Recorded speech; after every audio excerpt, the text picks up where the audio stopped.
Welcome to the Learning Curve podcast, starring Corinne, Mariah, Sarah, Kenny.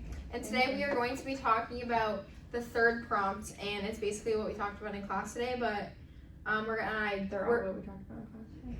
sorry, we're gonna identify the easiest and the hardest to see. So, what do you guys think is the easiest one? Okay, personally, posing purposeful questions. I think though, because like her science class last semester, we talked about it so much, and it's just still in my mind. So like, I don't know, that was just the easiest for me. Anybody else? I feel like I'm crossing paths here a little bit. In the moment, I think that the questions are harder.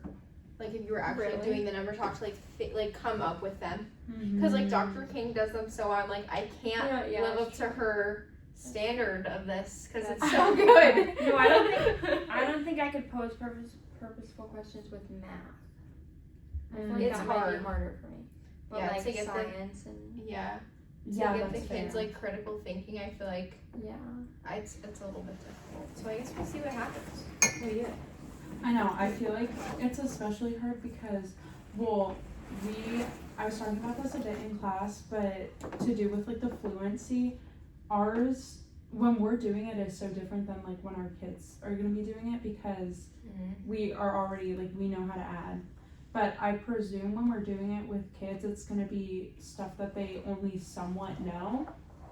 Yeah. So I feel like that's going to get the... That's true. That's what I'm nervous about. And Is like also- no kids answering for me or anything. Yeah. And like we already know what the answer is and what we want them to get to, I guess. So we'll know what questions to ask to lead them in that direction. That's true. I think the hardest for me was the support productive struggle. I think it's hard. I don't know. Like I think it's hard to see like, especially since we don't really have that much experience. It's hard to see like where it's like an actual struggle, or if it's like a struggle where they can work it out. You know. Yeah. And like Dr. King said, like it's really hard to see your like students struggling, because I know like when Dr. King sees it struggling, I know it's difficult for her. So like Yeah. I feel like it's hard to determine kind of what you were saying, like what is useful struggling and what like isn't, because like I feel like sometimes when the room goes quiet, they butt in, but I feel like if I were conducting one, I would have a hard time figuring out when I should step in, and if I do step in, what I should say, so that I'm not like telling them the answer, but I'm also not being like useless. Yeah. I also thought the hard one for me was building procedural fluency. Yeah. I think I just don't understand that one as much as the others. Yeah, So when we're talking about it, sorry. When we're talking about it, I had like nothing to say. Yeah, I feel like that and like the discourse one, I was like, I have no idea. Like I really don't. Right, because especially with the discourse, like at least how we've been doing it in classes, everybody's thinking on their own. Like the room is silent until people are saying what the answer was. Yeah. And I was thinking we could make it a group thing, but Chris made a good point about like 3 people could have different ways to get to it, and then say, oh, I like this one best, and only say that one. Yeah. So I mean, I think it could be useful, but I also think you don't want to like stifle people's creativity, I guess. Yeah, I feel like it's like yours is like useful in a way if like a lot of like the class may be struggling, and like you could put like the kids who understand a little bit more with like the kids who are struggling, Right. so then they can like work with them and almost be like a mentor to them, kind of.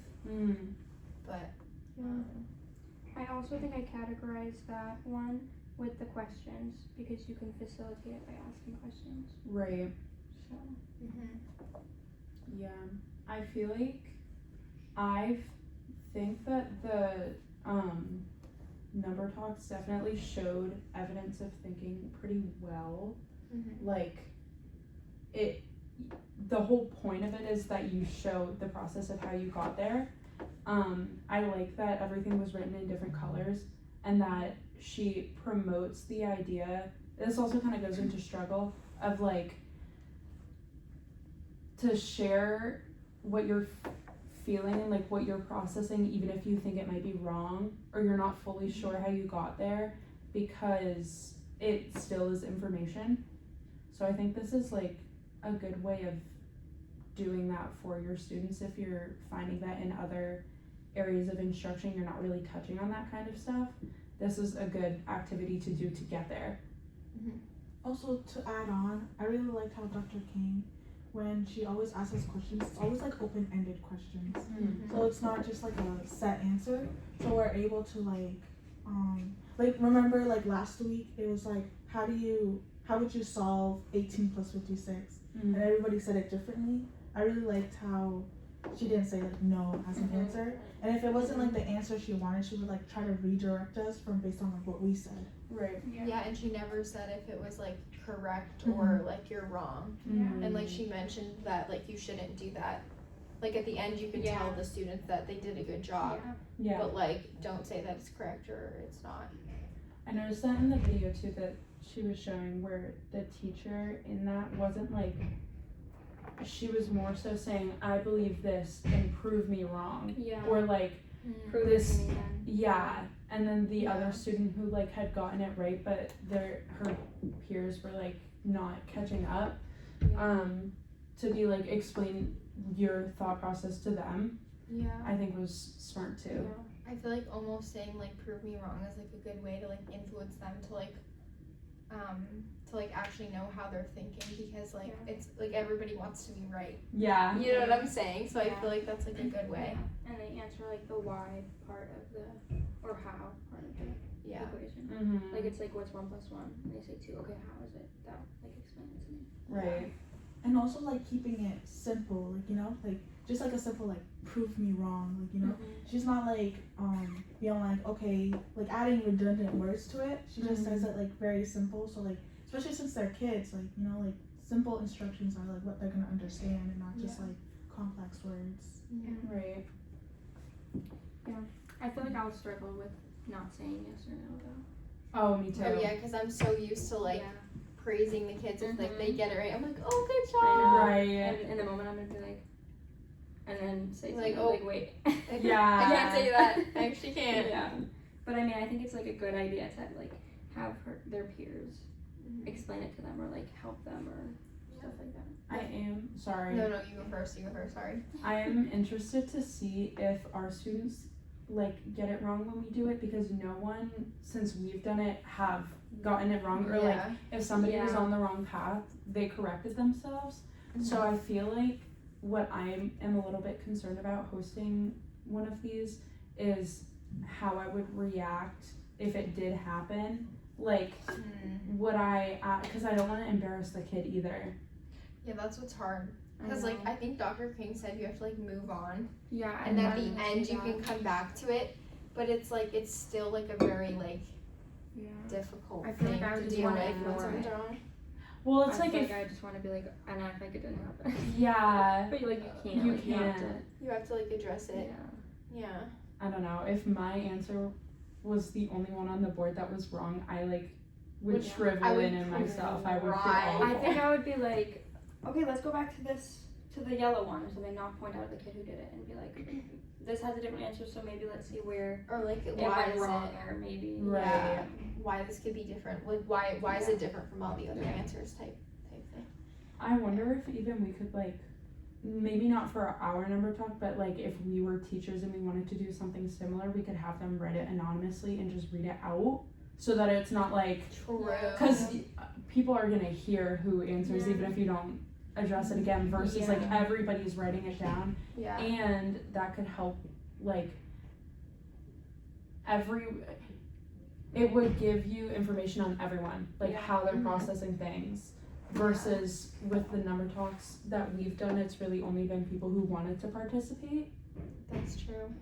Yeah. So I think if I were a teacher, that would be how I would do it. I feel like one of the easier ones is probably like the goals focused learning. Cause like when we do the lesson plan, like it's like we do a problem on purpose because it's like the goal of the lesson. Yeah. You know what I mean? Like there's a meaning behind why we choose it, and like with Dr. King, like she always has a meaning behind. Like I feel like one of them, she like wanted us to like get it wrong. She was like, "Oh, you guys are probably gonna get this one wrong," and then nobody did. Nobody but did. like it was like a good example of like how Yeah. somebody could have went wrong or whatever. Like there was a Yeah. point to the problem she chose. Mm-hmm. So I feel like that's like I feel like out of all of them, that's gonna be like the easiest one because like we'll do it behind closed doors, like before the kids even Yeah. like see us, kind of thing, you know. Yeah, I thought that one like would be easy for us to see about our own lessons, but like I think that was hard for me to see in the video, like what was her goal, because I'm not in her mind, like I don't know what she's thinking, what she wants her children to get from it. Yeah. So I think it only makes sense like to my lesson. I know Yeah, what like goals when I'm you're doing establishing, I know what I want out of it, and like the objective and stuff. Mhm. But watching the video, I was like, I don't know what she wants. Like, obviously I do, but like not like a specific like objective. Like she wanted to see one half, or like how if it was one half or not, but like you didn't know more Yeah. than that. Right. Like why Yeah, she wanted like, to see it. With what our they were lesson plans, we can feeling. see like the standard we want, the objective we Yeah. want, and keep that in mind. Yeah. But All right, thank you for listening this week, and we'll see you next week. Bye.